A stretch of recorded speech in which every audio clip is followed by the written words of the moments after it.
1 Timothée chapitre 4 verset 1. Mais l'Esprit dit expressément que dans les derniers temps, quelques-uns abandonneront la foi pour s'attacher à des esprits séducteurs et à des doctrines de démons. Quel grand privilège pour un homme de pouvoir prendre la parole ou écrire au sujet du réveil spirituel, de la réforme et de l'œuvre de Dieu parmi son peuple et parmi les hommes. Je vais vous faire part d'une accusation en espérance. En priant au sujet de ce que je devais vous dire, je suis arrivé à une conclusion importante et un lourd fardeau s'est imposé à moi. Nous avons besoin d'un réveil. Nous devons nous réveiller et ne pouvons pas nous contenter d'attendre que le Saint-Esprit vienne sur nous pour réparer notre gâchis. La Bible est très claire au sujet de ce que Dieu a fait au travers de Jésus-Christ. Nous savons comment Dieu souhaite que nous vivions. Nous savons comment il souhaite que nous dirigions son Église. À quoi servirait-il aux hommes de supplier Dieu pour des manifestations extra-bibliques de son Esprit Saint, alors que tout autour de nous, des principes bibliques clairs sont sans cesse bafoués? Je veux que vous sachiez que le diable et les hommes mauvais n'auront pas grand-chose à faire pour contrer les prières d'un homme qui souhaite le réveil, si ce dernier ne travaille pas en vue d'une réforme. La vérité nous a été donnée. Nous ne pouvons pas simplement faire ce qui semble juste à nos yeux, puis nous attendre à ce que le Saint-Esprit vienne bénir nos efforts. En lisant l'Ancien Testament, nous constatons que Moïse a reçu des instructions très détaillées au sujet de la construction du tabernacle. Ces instructions étaient-elles données pour le bien de Moïse ou pour le bien de l'Église? Ce passage montre que la volonté de Dieu est précise. Par conséquent, nous ne pouvons pas nous permettre d'ignorer même le plus petit détail concernant la volonté révélée de Dieu. Je suis conscient de ma faiblesse. Je ne peux que constater toutes mes lacunes. Malgré tout, je dois vous faire part de cette accusation. Je ne vais pas l'appeler mon accusation, car qui suis-je pour prétendre quoi que ce soit? Je n'ose pas non plus l'appeler une accusation de la part de Dieu, car comment pourrais-je présumer quoi que ce soit en son nom? Mais voici ce que je déclare. Quand j'observe l'Église et que je la compare aux Écritures, je suis convaincu que des changements doivent s'opérer. Je ne prétends pas être le nouveau Martin Luther, dont les écrits et les prédications ont inspiré la réforme protestante et changé le cours de la civilisation occidentale. Ce qui suit n'a pas pour vocation d'être considéré comme les 95 thèses affichées sur une porte à Wittenberg. Il s'agit d'un fardeau que j'ai sur le cœur et dont je veux vous faire part. Permettez-moi de vous prévenir. Certains d'entre vous vont ressentir de la colère à l'écoute de mes paroles. Vous allez peut-être me trouver arrogant. Mes propos vont peut-être vous déranger. Il m'est arrivé d'être arrogant et il m'est arrivé d'exposer la vérité de la mauvaise manière. Je vous demande de ne pas laisser mes erreurs, mes péchés, devenir une excuse pour ne pas prêter attention à mes paroles. Vous devez pouvoir discerner si le message est vrai, même lorsque le messager est imparfait. D'autres encore vont se réjouir de ce qu'ils entendent et ponctuer mes propos d'amen. Mais je vous en prie, ne cédez pas à un triomphalisme grossier, parce qu'en réalité, nous sommes tous coupables, dans une certaine mesure, de ce que je suis sur le point d'exposer. Si vous avez atteint un certain niveau de maturité spirituelle, j'aimerais vous rappeler ce que mon frère a dit. Car qui est-ce qui te distingue? Qu'as-tu que tu n'aies reçu? Et si tu l'as reçu, pourquoi te glorifies-tu comme si tu ne l'avais pas reçu? Ne vaut-il pas mieux adorer Dieu en toute humilité?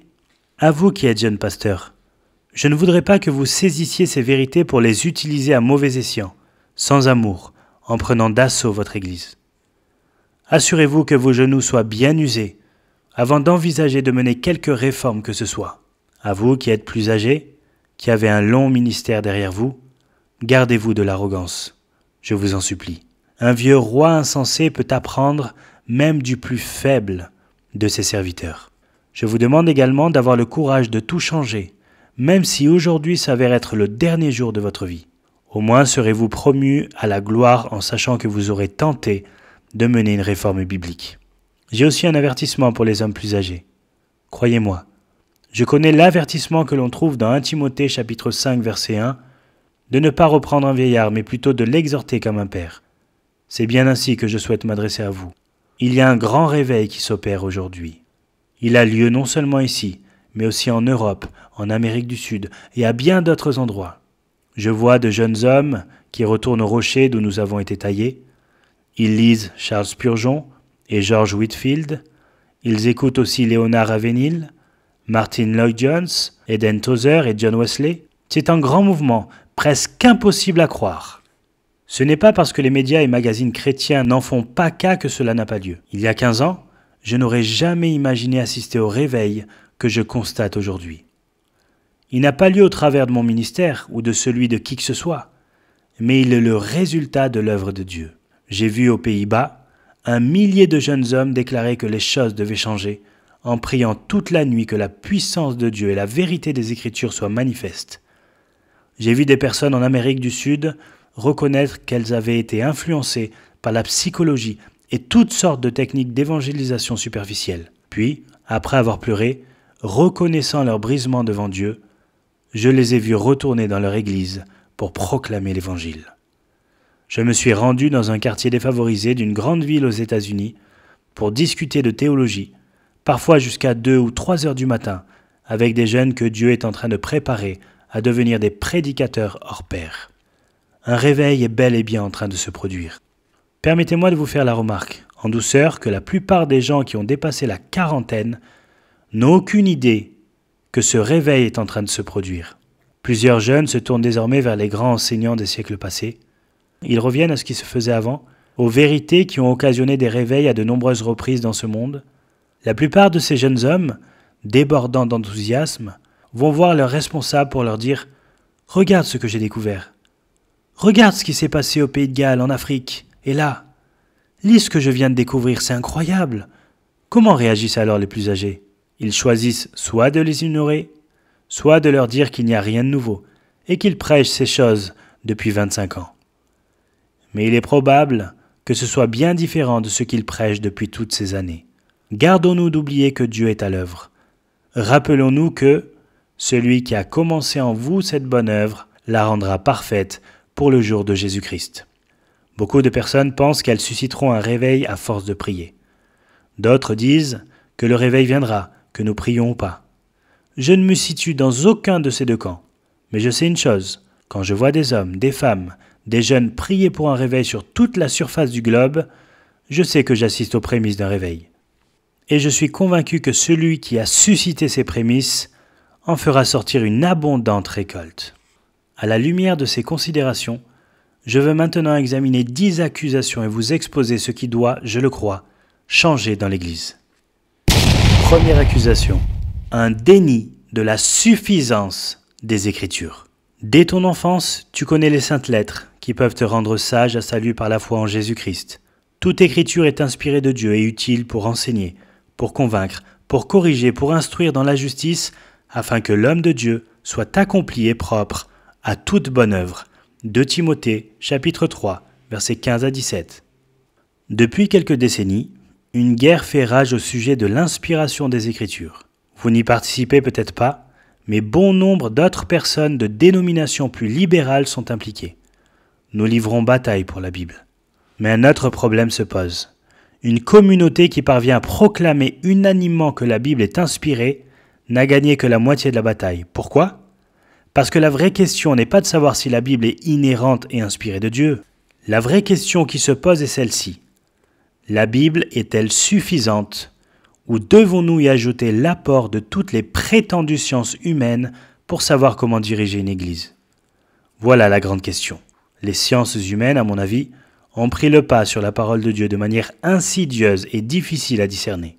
Elles se sont infiltrées dans nos églises, notre évangélisation, notre missiologie, à tel point qu'on ne peut guère encore qualifier nos œuvres de chrétiennes. La psychologie, l'anthropologie, la sociologie sont aujourd'hui des sources d'influence majeures dans nos églises. Un jour, lorsque j'étais étudiant en théologie, un de mes professeurs est entré dans notre salle de cours et s'est mis à dessiner des traces de pas au tableau. Après en avoir tracé plusieurs, il s'est retourné pour nous dire ces quelques mots. Aristote se promène dans les couloirs de cet établissement. Prenez garde, car le bruit de ses pas résonne bien plus fort que ceux de l'apôtre Paul ou de ses collaborateurs inspirés bien plus fort que ceux de notre Seigneur Jésus-Christ lui-même. Nous en venons à penser qu'un homme de Dieu n'est capable de prendre en charge que certains aspects restreints de la vie d'Église. Dès que les choses se compliquent, il doit se tourner vers les experts en sciences humaines. C'est complètement faux. Dans la Bible, nous lisons que les Écritures nous ont été données afin que l'homme de Dieu soit accompli et propre à toute bonne œuvre. Par la Bible, nous avons tous les outils nécessaires pour ce que nous avons à accomplir. Y a-t-il un seul point en commun entre Jérusalem et Rome? Qu'avons-nous à gagner à nous appuyer sur les sciences humaines, alors qu'elles ont été créées dans le but de contester la parole de Dieu? Comment se fait-il que l'évangélisation, la mission, la prétendue croissance de l'Église soient modelées par les anthropologues, les sociologues, les experts en bourse et toutes les nouvelles tendances, plutôt que par les Écritures elles-mêmes? Toutes les activités de nos églises doivent être fondées sur la parole de Dieu. Tout ce qui est entrepris dans nos missions doit être fondé sur la parole de Dieu. Nos efforts missionnaires, nos activités d'église et tout ce que nous faisons devrait découler de ce que disent le théologien et l'exégète. Des hommes qui ouvrent leur Bible et ne se posent qu'une question: « Ô Dieu, quelle est ta volonté ?» Pourquoi consulter l'avis de ceux qui vivent selon la chair, en leur envoyant par exemple des questionnaires pour savoir quel type d'église ils aimeraient fréquenter? Une église doit accueillir ceux qui sont véritablement en recherche, mais il faut garder en tête qu'il n'y en a qu'un qui les cherche véritablement. Son nom est Dieu. Si vous voulez être agréable à quelqu'un, si vous voulez vous adapter à quelqu'un, que ce soit à lui et à sa gloire, même si pour cela vous êtes rejeté des hommes. Nous ne sommes pas appelés à bâtir des empires. Nous ne sommes pas appelés à être acceptés des hommes, nous sommes appelés à glorifier Dieu. Si votre objectif pour l'Église n'est pas de voir un peuple distinct, saint, qui appartient au Dieu des cieux, vous n'êtes pas dans la volonté de Dieu. Écoutez ce que dit Ésaïe. Si l'on vous dit, consultez ceux qui évoquent les morts et ceux qui prédisent l'avenir, qui poussent des sifflements et des soupirs, répondez, un peuple ne consultera-t-il pas son Dieu? S'adressera-t-il aux morts en faveur des vivants? Cette description conviendrait bien aux chercheurs en sciences humaines et aux gourous de la croissance de l'Église qui changent d'avis tous les 2 ou 3 ans. Ils trouvent une autre théorie pour expliquer qui est l'homme et comment le réparer, ou pour expliquer ce qu'est l'Église et comment la faire croître. Tous les 2 ou 3 ans, il y a une nouvelle mode qui surgit pour la rendre plus attrayante aux yeux du monde. Il y a quelque temps, un expert en croissance de l'Église bien connu a annoncé qu'il reconnaissait que toutes ces théories étaient fausses. Toutefois, au lieu de se tourner vers les Écritures à genoux, repentant et en pleurs, il a adhéré à une autre théorie humaine. De tels enseignants n'ont rien à dire. Ésaïe pose la question suivante. Si l'on vous dit « Consultez ceux qui évoquent les morts et ceux qui prédisent l'avenir, qui poussent des sifflements et des soupirs, répondez, un peuple ne consultera-t-il pas son Dieu? S'adressera-t-il aux morts en faveur des vivants, à la loi et au témoignage? Si l'on ne parle pas ainsi, il n'y aura point d'aurore pour le peuple. » Nous qui sommes membres d'Église, et tous ceux qui sont pasteurs et prédicateurs, allons-nous consulter ceux qui sont morts spirituellement dans l'intérêt de ceux à qui le Saint-Esprit a insufflé la vie? Certainement pas. Deuxième accusation. Une ignorance au sujet de Dieu. Actes chapitre 17, verset 30. Dieu, sans tenir compte des temps d'ignorance, annonce maintenant à tous les hommes en tout lieu qu'ils aient à se repentir. Je suis parfois invité à donner une série de prédications sur les attributs de Dieu. La plupart du temps, j'ai ce type d'échange avec la personne qui m'invite. « Mon frère, es-tu sûr de ce que tu me demandes? C'est un sujet plutôt controversé. » Comment ça, controversé? Nous allons parler de Dieu à des chrétiens dans une église. Pourquoi dis-tu que c'est controversé? Mon cher pasteur, écoute-moi. Si je commence à enseigner ton troupeau sur la justice de Dieu, la souveraineté de Dieu et la gloire de Dieu, certains des membres les plus distingués, les plus âgés de ton Église vont se lever et dire que leur Dieu n'est pas comme cela, qu'ils ne pourraient pas aimer un Dieu comme celui-là. Pourquoi? Parce qu'ils se sont fabriqués un Dieu de toutes pièces dans leurs pensées. Et ce Dieu leur convient bien. Écoutez la parole de Dieu. Jérémie chapitre 9, versets 23 à 24. Ainsi parle l'Éternel.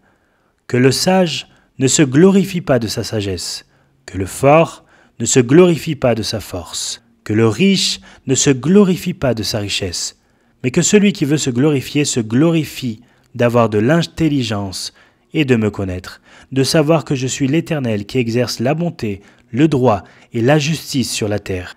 Car c'est à cela que je prends plaisir, dit l'Éternel. » Psaume chapitre 50, versets 21 et 22. Voilà ce que tu as fait, et je me suis tu. Tu t'es imaginé que je te ressemblais ? Mais je vais te reprendre, et tout mettre sous tes yeux. Prenez-y donc garde, vous qui oubliez Dieu, de peur que je ne déchire sans que personne délivre. Quel est le problème ici ? Un manque de connaissance de Dieu. Tant de personnes entendent ces messages et se disent « Parler des attributs de Dieu et de la théologie, c'est rester enfermé dans sa tour d'ivoire. » Où sont les applications pratiques ? Mais entendez-vous ce que vous dites ? Pensez-vous vraiment que la parole de Dieu n'a aucune application pratique ? Savez-vous pourquoi les étagères de vos librairies chrétiennes sont pleines à craquer de livres sur le développement personnel ? Parce que les gens ne connaissent pas le vrai Dieu. Pour pallier cela, nous leur proposons toutes sortes d'astuces charnelles pour qu'ils restent bien rangés dans le troupeau. Revenez à vous-même, comme il est convenable, et ne péchez point, car quelques-uns ne connaissent pas Dieu, je le dis à votre honte. Le péché est un véritable fléau au sein de nos assemblées à cause du manque cruel de connaissance de Dieu. Avez-vous assisté récemment à une conférence sur les attributs de Dieu ? Si vous êtes pasteur, quand avez-vous fait une série de prédications sur la personne de Dieu ? Quel pourcentage de l'enseignement de nos églises est encore consacré à la personne de Dieu ? Il est tellement facile de suivre le mouvement, de faire comme tout le monde, jusqu'au jour où vous entendez un message comme le mien et que vous réalisez que vous n'avez aucun souvenir d'avoir entendu prêcher à ce sujet. Pourquoi s'étonner encore de notre état ? Le connaître, voilà la seule chose qui importe. Le connaître, c'est la vie éternelle. La vie éternelle ne commence pas le jour où vous franchissez les portes du ciel. La vie éternelle commence à la conversion. La vie éternelle, c'est connaître Dieu. Pensez-vous vraiment que vous serez enchanté d'être au ciel si cela se résume à parcourir des rues pavées d'or pendant toute une éternité ? La seule chose qui nous empêchera de perdre la raison dans l'éternité, c'est la présence de celui qui est infini dans sa gloire. Nous passerons l'éternité des éternités à le suivre, à chercher sa face, sans jamais cerner ne serait-ce qu'une infime partie de sa personne. Commencez dès aujourd'hui. Il y a tant de choses à découvrir et à faire, tellement de bons livres à lire. Prenez un bon livre sur Dieu, sortez votre Bible et étudiez-la pour le connaître, pour vraiment connaître le Dieu vivant et vrai. J'ajouterai aussi que certaines prétendues églises feraient mieux de ne pas organiser de culte le dimanche matin, parce que ce sont les 2 heures les plus idolâtres de toute la semaine. Les gens n'adorent pas le seul vrai Dieu, ils adorent un Dieu construit de toutes pièces dans leur cœur, par leur représentation charnelle, des outils sataniques et une intelligence de ce monde. Ils se sont fabriqués un Dieu qui leur ressemble, un Dieu plus proche du Père Noël que de Jéhovah. Il ne peut y avoir de crainte de Dieu parmi nous sans connaissance de Dieu parmi nous. 3e accusation. Un silence au sujet du mal dont nous souffrons. Romains chapitre 3 versets 10 à 12. Selon qu'il est écrit, il n'y a point de juste, pas même un seul. Nul n'est intelligent, nul ne cherche Dieu. Tous sont égarés, tous sont pervertis. Il n'en est aucun qui fasse le bien, pas même un seul. L'Épître aux Romains est l'un de mes livres préférés de la Bible. Ce n'est pas un manuel de théologie systématique, mais s'il y a un livre biblique qui s'en rapproche le plus, c'est bien celui-ci. Avez-vous remarqué que Paul emploie les 3 premiers chapitres pour appuyer un seul message ? Montrer que tous les hommes sont condamnés. Cependant, la condamnation n'est pas l'objet final de sa théologie, le but ultime de son propos. La recherche d'une conviction de péché est le moyen pour amener ses lecteurs au salut, car les hommes doivent d'abord être conscients de leur état avant de capituler devant Dieu. Il faut s'assurer que l'homme déchu ne s'appuie plus sur la chair avant de l'amener à Dieu. Ceci est vrai dans tous les domaines, mais surtout dans notre manière d'évangéliser. À l'âge de 21 ans, lorsque j'ai commencé à prêcher, je suis entré un jour dans une boutique à Paducah, dans le Kentucky. Depuis une bonne 50aine d'années, cette boutique proposait des costumes à moitié prix pour les pasteurs. Je me trouvais déjà à l'intérieur lorsque la sonnette à l'entrée de la boutique a retenti. Puis la porte s'est refermée derrière un homme assez âgé, dont j'ignore toujours le nom. Il s'est approché de moi et m'a dit « Jeune homme, tu as reçu un appel pour prêcher, n'est-ce pas ?» J'ai répondu « Oui, monsieur. » Cet homme, évangéliste depuis des années, a repris la parole pour me dire « Tu vois ce bâtiment de l'autre côté de la rue ? Je prêchais là avant. L'Esprit de Dieu descendait et des âmes étaient sauvées. » Je lui ai demandé de me raconter. Cela n'a rien à voir avec l'évangélisation de nos jours. Je prêchais pendant 2 ou 3 semaines sans jamais faire d'appel à la conversion à la fin de mes messages. Nous labourions encore et encore le cœur des hommes, jusqu'à ce que l'Esprit de Dieu les brise. Je vais te donner un exemple qui montre à quel point l'Esprit de Dieu était à l'œuvre. Il y a de cela plusieurs décennies, je suis entré dans ce magasin pour acheter un costume. La veille, quelqu'un m'avait donné 30 $ pour m'en acheter un. Je suis entré dans la boutique et le jeune vendeur s'est retourné et s'est écrié « Qui peut sauver un jeune pécheur comme moi ?» J'ai su à ce moment-là que l'Esprit de Dieu manifestait sa présence. De nos jours, voilà ce que nous voyons trop fréquemment dans les églises. Le prédicateur prêche sur un passage de la Bible, pose 3 questions de compréhension à son auditoire, puis leur demande s'ils veulent prier et inviter Jésus dans leur cœur. C'est ainsi que l'on obtient une personne doublement perdue, qui ne sera plus jamais réceptive à l'Évangile à cause du mensonge religieux que nous, les évangéliques, faisons jaillir de notre bouche. Par cette approche superficielle du péché, nous luttons contre le Saint-Esprit. On peut lire à son sujet que, quand il sera venu, il convaincra le monde en ce qui concerne le péché, la justice et le jugement. Jean chapitre 16, verset 8. On entend de nos jours de nombreux prédicateurs populaires mettre l'accent sur une vie meilleure maintenant, et non sur notre vie éternelle. Ils ne se rendent plus compte que le péché est le grand absent de leur prédication. Je peux vous affirmer avec certitude que le Saint-Esprit ne se mêlera pas de leur ministère, si ce n'est pour y mettre un terme. Pourquoi ? Parce que l'homme se permettra peut-être de dire qu'il ne veut pas parler du péché dans ses prédications, mais il en va autrement pour le Saint-Esprit. Le ministère premier du Saint-Esprit est de venir convaincre le monde de péché. Si vous ne vous préoccupez pas spécifiquement, passionnément, avec amour de la dépravation humaine, alors le Saint-Esprit n'aura rien à faire avec vous. Nous trompons les gens lorsque nous traitons le sujet du mal avec légèreté, tout comme les bergers du temps de Jérémie. Ils pensent à la légère la plaie de la fille de mon peuple. Paix, paix, disent-ils, et il n'y a point de paix. Jérémie 6, 14. Nous sommes coupables de tromperie, mais nous sommes aussi dans l'immoralité. Nous sommes comme un médecin qui renie son serment d'Hippocrate parce qu'il ne veut pas annoncer une mauvaise nouvelle à son patient. Par crainte de voir ce dernier en proie à la colère ou à la tristesse, il ne lui révèle pas la vérité qu'il lui faut connaître pour avoir la vie sauve. Parfois, les prédicateurs me disent « Non, ce n'est pas ça. Vois-tu, la culture a changé depuis l'époque de George Whitefield ou Jonathan Edwards. Nous ne sommes pas fougueux, vigoureux comme eux. Nous sommes brisés. Nous n'avons pas la même estime de soi. Nous sommes trop faibles pour donner ce genre de message. Mais avez-vous déjà examiné de plus près la vie qu'ont menée ces hommes ? Leurs contemporains ne supportaient pas leur message non plus. Personne n'a jamais pu supporter le message de l'Évangile. Ceux qui l'entendent ont 2 types de réactions. Soit ils s'en détournent avec force, soit ils se convertissent. Comment peut-on se permettre de parler d'estime de soi ? Notre monde est envahi par ce mal dégoûtant de l'estime de soi. Notre plus grand problème, c'est que nous nous estimons bien plus que nous n'estimons Dieu. En omettant de parler du péché, nous sommes aussi des voleurs. Ce matin, vous allez vous demander où étaient passées les étoiles. Est-ce qu'une espèce de géant cosmique est venu les ramasser, les jetant dans un panier pour les emporter ailleurs ? Elles sont toujours là, mais vous ne pouvez pas les voir.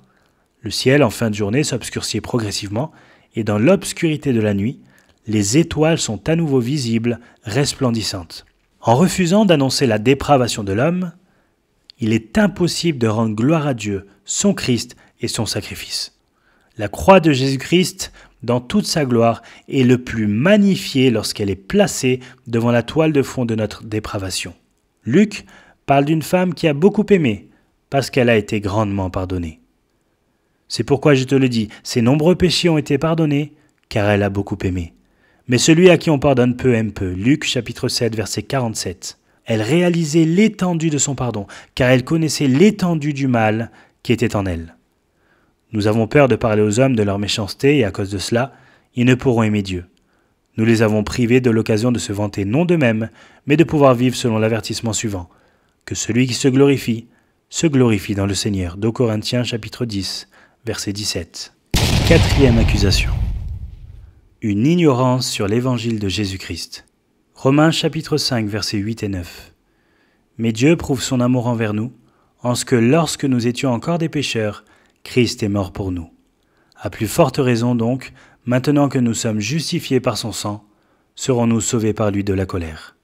Je vous soumets la pensée que les États-Unis et les autres pays occidentaux ne sont pas enracinés dans l'Évangile, et pire encore, sont ignorants de l'Évangile, puisque bon nombre de leurs pasteurs le sont. Je vais le reformuler.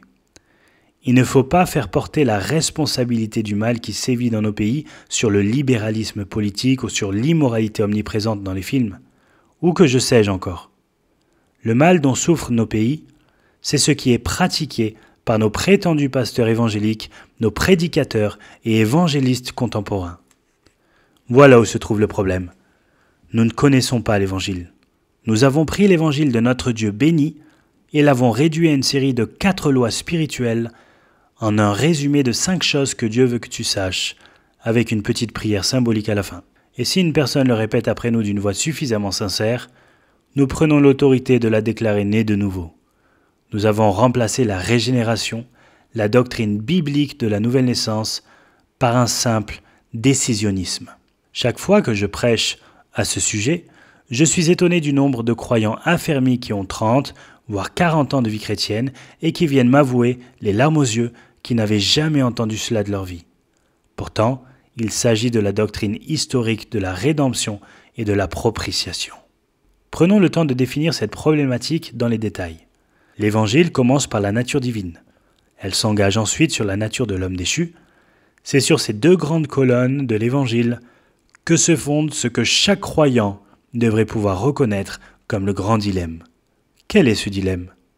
Le plus grand problème que soulèvent les Écritures, si Dieu est juste, il ne peut nous pardonner nos péchés.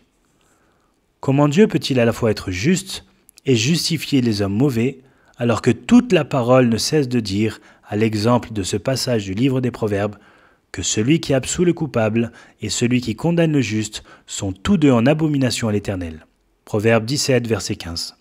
La plupart de nos vieux cantiques proclament pourtant que Dieu justifie le pécheur. Voilà le plus grand des dilemmes.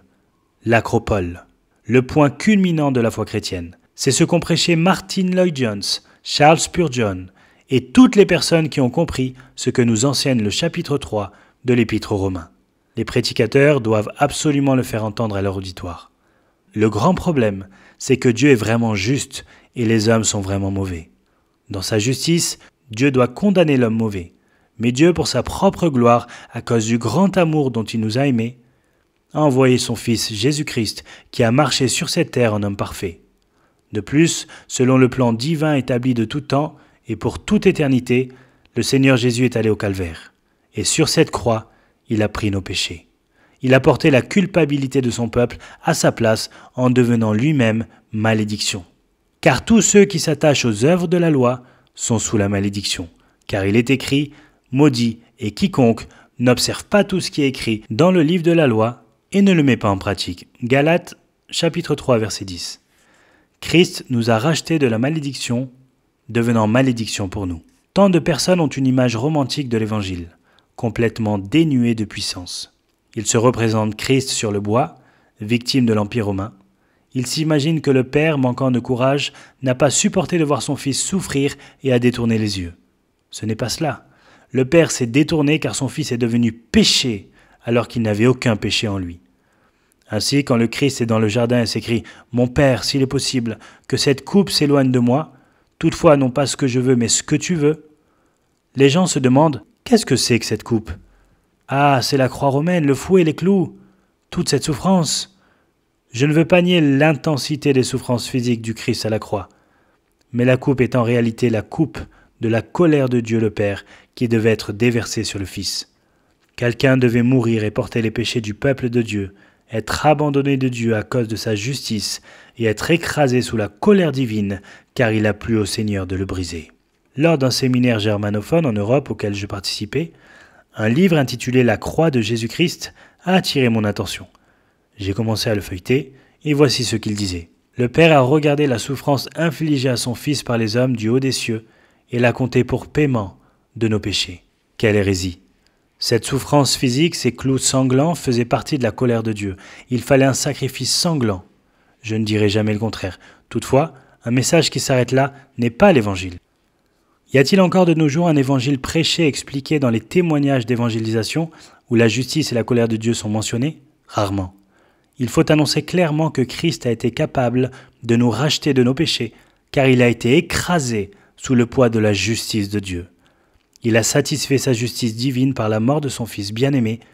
Dieu est celui qui est juste et qui justifie les hommes mauvais. Un message qui proclame moins que cela est un message qui réduit l'Évangile. On se demande pourquoi ce message n'a aucune puissance, que s'est-il passé? Quand vous délaissez l'Évangile et que vous en notez toute la puissance dans vos messages prétendument évangéliques, vous devez alors user de toutes sortes de stratagèmes en vogue pour convertir les hommes. Ces stratagèmes sont bien connus, mais aucun ne fonctionne. Il y a plusieurs années, fraîchement diplômé en théologie et à la vie spirituelle vacillante, j'ai été envoyé par Dieu au fin fond de la jungle péruvienne. Et c'est là que j'ai commencé à comprendre, comme le disait Spurgeon. De plus grands hommes que moi, l'intelligence bien supérieure, ont appréhendé cette doctrine du retour de Christ en vain. C'est une doctrine trop grande pour nous. Il en conclut par conséquent, je m'attacherai à une chose, chercher à comprendre quelque chose de Jésus-Christ et Jésus-Christ crucifié. Je ressens une telle colère quand je vois les hommes aborder l'évangile glorieux de Christ comme s'il s'agissait d'une petite étape introductive au christianisme dont on fait le tour en 10 minutes d'échanges pastoraux pour laisser la place à des considérations plus profondes. Cela prouve à quel point notre connaissance des choses de Dieu est lamentable. Mes amis, au retour du Christ, tout ce qui doit être connu au sujet de ce retour sera pleinement révélé. Mais toute l'éternité au ciel ne suffira pas pour comprendre ne serait-ce qu'une infime partie de la gloire de Dieu au calvaire. Sa gloire au calvaire est le fondement. Jeune homme, jeune pasteur, prenez garde, cherchez à connaître la vérité de la croix. Saisissez-la vraiment. Vous n'auriez aucune envie, ni aucun besoin d'offrir un feu étranger dans votre brûle parfum, si seulement vous parveniez à entrevoir ce que Christ a accompli à la croix. J'aime tant la scène suivante, je ne me laisserai jamais de la décrire. Abraham amène Isaac sur la montagne, son fils unique qu'il aime. Pensez-vous que le Saint-Esprit essaye de nous dire quelque chose sur les temps à venir? Isaac n'a pas tenté de s'échapper, il s'est laissé faire. Quand Abraham renonce à sa volonté devant celle de Dieu, il approche un couteau en silex du cœur de son fils, mais sa main s'arrête, car le vieil homme constate que Dieu avait pourvu un bélier. Tant de chrétiens se disent à ce point du récit, tout est bien qui finit bien. Or, l'histoire ne finit pas là, ce n'est que l'entracte. Des milliers d'années plus tard, Dieu le Père met sa main sur le front de son fils unique qu'il aime. Il prend le couteau de la main d'Abraham et sacrifie son seul fils, dans toute la force de sa colère. Voyez-vous maintenant pourquoi ce petit évangile que vous prêchez n'a aucune force? Parce que ce n'est pas l'évangile. Allez à l'évangile. Que votre vie soit menée à genoux. Fuyez les enseignements de ces hommes qui ne sont pas versés dans les Écritures. Étudiez la croix. Les choses que nous venons d'évoquer ont pour origine un manque de connaissance de la doctrine de la régénération. Je sais qu'il y a des arminiens et je sais qu'il y a des calvinistes. Et entre les deux, toutes sortes d'idées étranges. Je me suis proclamé un spurgeonien en 5 points. Ce qui devrait être pour nous bien plus fondamental que le calviniste, c'est la régénération. Voilà pourquoi je peux considérer des hommes comme Wesley, Ravenhill, Tozer et d'autres comme des frères, malgré leurs erreurs sur certains points. Ces hommes croyaient que le salut ne pouvait être déclaré à force de manipulation par le prédicateur, mais qu'il était le fruit de l'œuvre splendide de la puissance de Dieu. Ainsi je me range de leur côté sur la nécessité de l'œuvre divine, de la régénération dans notre salut. La puissance de Dieu est encore plus manifeste dans l'œuvre régénératrice du Saint-Esprit que dans la création de l'univers. En effet, bien qu'il ait créé le monde entier, ex nihilo, à partir de rien, il recrée l'homme à partir d'un amas corrompu. Quel parallèle avec la résurrection d'entre les morts de notre Sauveur. Je sais qu'en matière de prédication, les hommes ont différents dons. Certains enseignent bien, d'autres s'expriment bien, et d'autres encore exposent le texte d'une manière excellente. Tous sont nécessaires et bénéfiques. Mais n'y attachons pas trop d'importance. J'ai entendu dire que G. Campbell Morgan, chaque fois qu'il montait en chair dans sa belle église, se répétait toujours à lui-même « Il a été maltraité et opprimé, il n'a point ouvert la bouche. Semblable à un agneau qu'on mène à la boucherie, à une brebis muette devant ceux qui la tondent, il n'a point ouvert la bouche. » Ésaïe chapitre 53, verset 7. Il savait qu'en dehors de toute superbe manifestation de l'œuvre régénératrice du Saint-Esprit, tout ce qu'il dirait relevait de la mort. C'est l'Esprit Saint qui donne la vie.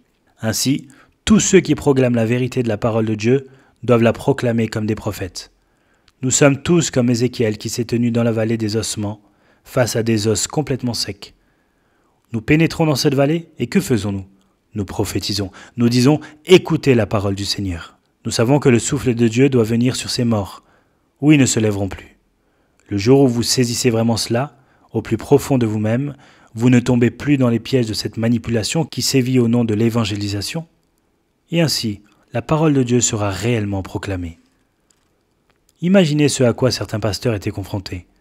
Prenons l'exemple de George Whitefield. À son époque, tout le monde s'estimait chrétien. Ses contemporains se définissaient ainsi parce qu'ils passaient par toutes les étapes jugées nécessaires du baptême dans leur enfance, signe de leur entrée dans l'alliance, jusqu'à leur confirmation. Pourtant, ils menaient une vie corrompue. La régénération avait été remplacée par une sorte de simple proclamation de foi formelle, un credo dénué d'amour sincère pour Dieu, appuyé par les leaders religieux de l'époque. Les prédicateurs George Whitefield et John et Charles Wesley ont dit à leurs contemporains « Pas de repos pour votre âme, vous n'êtes pas né de nouveau. Il n'y a aucun signe de vie spirituelle en vous. Examinez-vous, demandez-vous si vous avez vraiment la foi. Assurez-vous de votre appel et votre élection. Vous devez naître de nouveau. » Après plusieurs décennies d'évangélisation moderne aux États-Unis comme ailleurs, la notion véritable de nouvelle naissance a été complètement perdue. Aujourd'hui, cette expression signifie simplement qu'un jour, lors d'une réunion, vous avez pris une sorte de décision, pensant être sincère. Cependant, il n'y a aucune preuve de l'œuvre surnaturelle de recréation par le Saint-Esprit. Si quelqu'un est en Christ, et non si quelques-uns seulement, il est une nouvelle création. Nous menons la même bataille qu'à l'époque des Wesley et de Whitefield. Aux États-Unis, le conflit ne tourne pas autour du baptême des enfants ou de la confirmation donnée par une autorité ecclésiastique, comme dans certaines parties du monde. Ce à quoi nous sommes confrontés, c'est la prétendue prière du pécheur.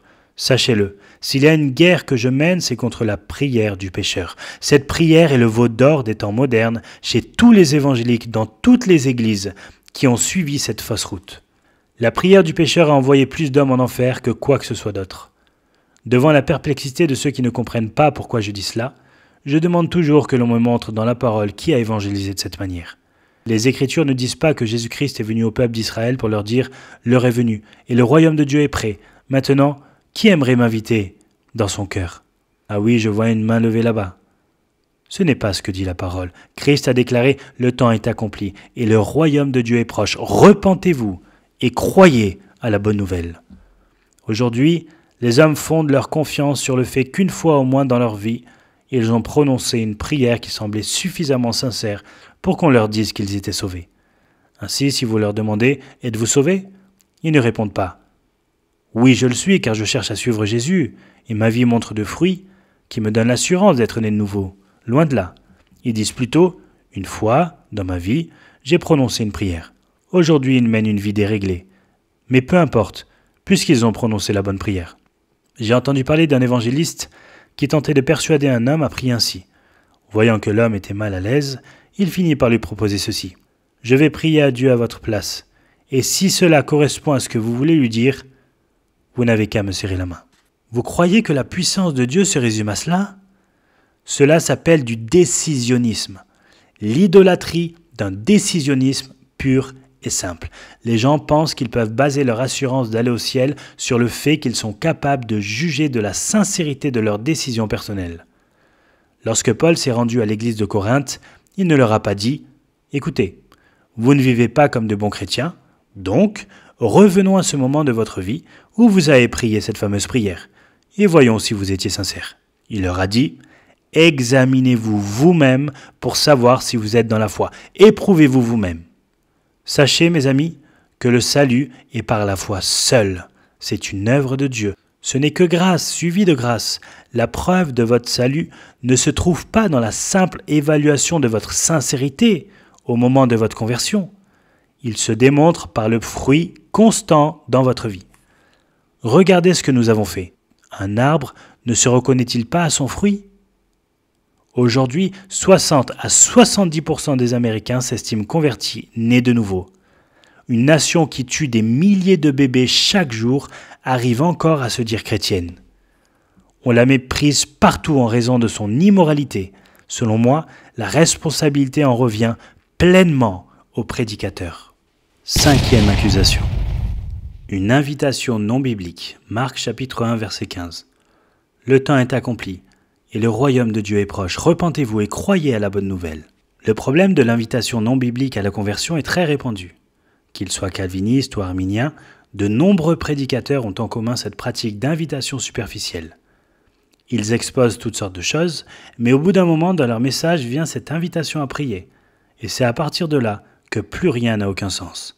Approchez-vous de quelqu'un et dites-lui « Dieu vous aime et il a un plan merveilleux pour votre vie ». Quelle sera sa réaction ? « Comment ? Dieu m'aime ? Eh bien c'est merveilleux car je m'aime aussi. Et il a un plan merveilleux pour moi ? Moi aussi j'ai un plan merveilleux pour ma vie. Et si je l'accepte dans ma vie, j'aurai la meilleure vie possible ? Quelle aubaine ! Ceci n'est pas de l'évangélisation biblique. Laissez-moi vous montrer plutôt un autre exemple. Dieu s'approche de Moïse et lui dit Exode chapitre 34, versets 6 et 7.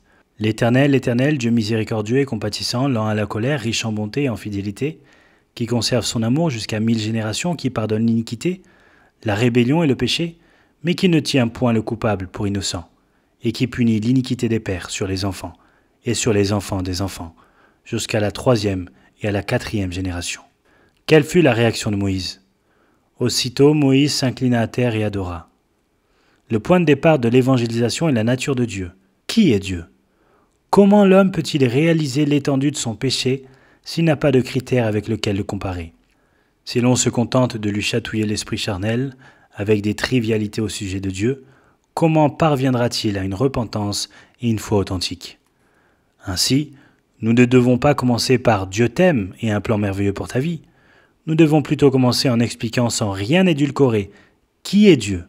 Et nous devons prévenir rapidement la personne que cela pourrait lui coûter la vie. Bien souvent, les évangélistes poursuivent leur présentation en posant une question très superficielle à leur interlocuteur, comme celle-ci. Au fait, tu sais que tu es pécheur, non ?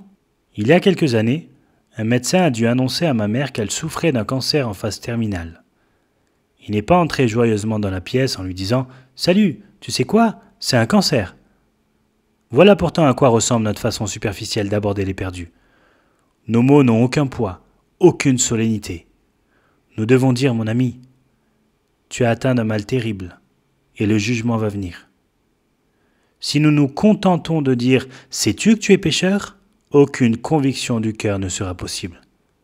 Le diable sait qu'il est pécheur et voudrait certainement s'en vanter. Je suis un très bon pécheur, ou un très mauvais. Tout dépend comment vous le voyez. Ne posez pas la question « sais-tu que tu es pécheur ?» mais plutôt « est-ce que le Saint-Esprit est à l'œuvre dans ton cœur à tel point que par la prédication de l'Évangile, un changement se forge dans ta vie ? Est-ce que le péché que tu désirais autrefois te dégoûte tant que tu as envie de le fuir comme tu fuirais la menace d'un dragon ? Revenons aux questions superficielles qui sont souvent posées. Celle qui suit la question sur le péché sera une des variantes de « veux-tu aller au ciel ?» Voilà pourquoi je ne laisserai pas mes enfants participer à la plupart des classes d'école du dimanche ou des clubs bibliques organisés par les églises évangéliques. On leur montre le film Jésus, puis une personne bien intentionnée se lève et dit « Jésus est merveilleux, non ? » « Oh oui. Alors les enfants, qui aime Jésus ? Moi, moi. Qui veut accepter Jésus dans son petit cœur ? Moi. Ensuite on les baptise. Et ces enfants marcheront peut-être pour un temps comme des chrétiens, parce qu'on leur a bien enseigné comment le faire. Ils ont été élevés dans la culture chrétienne, ou du moins dans une culture d'église, mais à l'âge de 15 ou 16 ans, lorsque leur volonté personnelle s'intensifie, ils commencent à casser ce moule et vivre dans la rébellion. Nous leur courons après en disant « Vous êtes chrétiens, c'est juste que vous ne vivez pas comme des chrétiens. Arrêtez tout de suite votre rébellion. » Nous devrions plutôt leur dire quelque chose de plus biblique. Vous avez professé votre foi en Christ, vous l'avez même proclamé par le baptême, et maintenant il semblerait que vous vous détournez de lui. Examinez-vous, éprouvez votre foi, car il y a peu de preuves d'une véritable conversion dans votre vie. Ces jeunes rentrent dans la vie active, puis à 24, 25 ans ou même 30 ans, ils reviennent à l'église et reconsacrent leur vie à Christ. Ils adhèrent d'emblée à cette moralité pseudo-chrétienne caractéristique de la culture religieuse de notre pays, et au jour du jugement, ils entendront ceci. Alors je leur dirai ouvertement, « Je ne vous ai jamais connu. Retirez-vous de moi, vous qui commettez l'iniquité. » Vous me trouvez peut-être trop en colère, cruel, méprisant. Mais n'ai-je pas de bonnes raisons d'être en colère ? Pourquoi accuser un homme de cruauté parce qu'il dit la vérité dans l'amour? Est-ce qu'un homme est méprisant parce qu'il expose à la lumière un faux espoir? Il faut bien que quelqu'un appelle les gens au réveil. Cependant, les fondements mêmes sont mal posés. J'aspire à un réveil qui vienne redresser nos fondements. Tant que nos yeux et nos oreilles sont ouverts et que les Écritures sont ouvertes devant nous, ne devrions-nous pas corriger l'erreur commise par ces invitations à la conversion? D'ailleurs, pourquoi demandons-nous encore aux gens s'ils ont envie d'aller au ciel? Mes chers amis, qui serait assez fou pour refuser une telle offre? Tout le monde a envie d'accéder à une sorte de paradis. Ils ne veulent juste pas que Dieu s'y trouve. La question à poser n'est donc pas « veux-tu aller au paradis ?» mais « veux-tu connaître Dieu? Est-ce que tu détestes encore Dieu? Christ est-il devenu précieux à tes yeux? Le désires-tu? Tous les hommes du monde veulent aller au ciel, mais ils ont de la haine pour Dieu. Ne leur demandons pas s'ils veulent aller à un endroit spécial où il n'y aura plus de souffrance et où ils obtiendront tout ce qu'ils désirent. Voici ce qui se passe lorsque nous voulons presser une personne à prononcer une prière de conversion. Voulez-vous aller au ciel? Oui, bien sûr. Dans ce cas, aimeriez-vous prier pour demander à Jésus de venir dans votre cœur? Je ne nie pas que certaines personnes se sont réellement converties par cette méthode. Mais ces conversions n'ont pas lieu grâce à cette méthode, mais bien en dépit d'elle. Demandons plutôt aux personnes, désirez-vous Christ? Reconnaissez-vous votre péché? Oui, oui. Alors permettez-moi de vous lire ces paroles de la Bible qui nous montrent ce qu'est la repentance. Le Saint-Esprit est-il en train de vous dire que c'est ce qu'il se produit dans votre vie? Voyez-vous du brisement? Voyez-vous tout ce que vous pensiez jusqu'ici se désintégrer devant vous pour laisser la place à de nouvelles pensées sur Dieu? De nouveaux désirs? Une nouvelle espérance? Oui, je le vois. Monsieur, il se peut que vous voyiez les premiers fruits de la repentance. Maintenant, jetez-vous dans les bras de Jésus-Christ. Confiez-vous en lui. Confiez-vous en lui. Mes amis, vous avez l'autorité de prêcher l'évangile aux hommes. Vous avez l'autorité de leur dire comment être sauvés. Et vous avez l'autorité d'enseigner aux hommes les principes bibliques de l'assurance du salut. Mais vous n'avez aucunement l'autorité de leur dire qu'ils sont sauvés. C'est le travail du Saint-Esprit de Dieu. Pourtant, combien de personnes leur exposent le petit rituel suivant? Avez-vous invité Jésus dans votre cœur? Étiez-vous sincère? Pensez-vous qu'il vous a sauvé? Vous n'êtes pas sûr? Mais si, bien sûr, il vous a sauvé. Il vous a sauvé parce que vous étiez sincère. Il a promis que si vous l'invitiez, il viendrait. Donc vous êtes sauvé. À la suite de cet échange de 5 minutes, cet homme, cette femme ou cet enfant repart de l'église et l'évangéliste va déjeuner tranquillement alors qu'il vient de quitter une personne qui n'est pas sauvée. Ni la méthode d'évangélisation, ni l'assurance du salut qui est censée en découler ne sont bibliques. Si cette personne en vient à douter de son salut, l'évangéliste va simplement répéter le même rituel. Avez-vous demandé à Jésus d'entrer dans votre cœur? Oui. Étiez-vous sincère? Je pense oui. Alors les doutes que vous avez maintenant, c'est le diable qui cherche à vous troubler. Si cette personne ne fait preuve d'aucune croissance spirituelle et mène une vie charnelle, alors qu'elle a une vie d'église, personne ne lui posera de questions, personne ne se souciera de sa foi. On l'expliquera simplement par un manque de formation de disciples et la personne sera rangée dans la catégorie chrétien charnel. Cette doctrine du chrétien charnel a détruit plus de vies et envoyé plus de personnes en enfer que vous ne croyez. Les chrétiens luttent-ils avec le péché? Oui. Le chrétien peut-il chuter? Absolument. Un chrétien peut-il marcher en permanence dans la chair sans jamais porter de fruits tout en étant véritablement chrétien? Certainement pas. Si c'était le cas, alors toutes les promesses de l'Ancien Testament concernant l'alliance de préservation néo-testamentaire auraient failli. Tout ce que Dieu dit dans la discipline, dans l'Épître aux Hébreux, aurait été un mensonge. Hébreux chapitre 12 verset 6. On reconnaît un arbre à son fruit. J'ai écouté les prédications de certains hommes de Dieu qui avaient de grandes connaissances des choses de Dieu. Ils exposent l'Évangile de manière exemplaire, mais finissent quand même par employer cette méthode qui n'a rien de biblique. Je vais vous raconter un des épisodes les plus poignants de ma vie de chrétien. Je prêchais dans une ville au Canada, à 30 km de l'Alaska, qui comptait plus d'ours que d'habitants. C'était une petite église de 15 à 20 personnes. Je me levais pour aller prendre la parole quand un homme est entré. Un homme bâti comme une armoire à glace, qui devait avoir près de 70 ans. Pendant que je prêchais, en voyant l'expression sur son visage, j'ai changé de sujet et je me suis mis à prêcher l'Évangile. Je n'avais jamais vu une personne si abattue. J'ai simplement prêché l'Évangile et lorsque j'ai eu à terminer, je suis allé le voir directement pour lui dire « Monsieur, qu'est-ce qui ne va pas? Pourquoi votre âme est-elle si abattue ?» Il a alors sorti une grande enveloppe et en a tiré des radiographies que j'étais incapable de comprendre. D'une voix triste, il me dit « Je sors d'un rendez-vous avec mon médecin.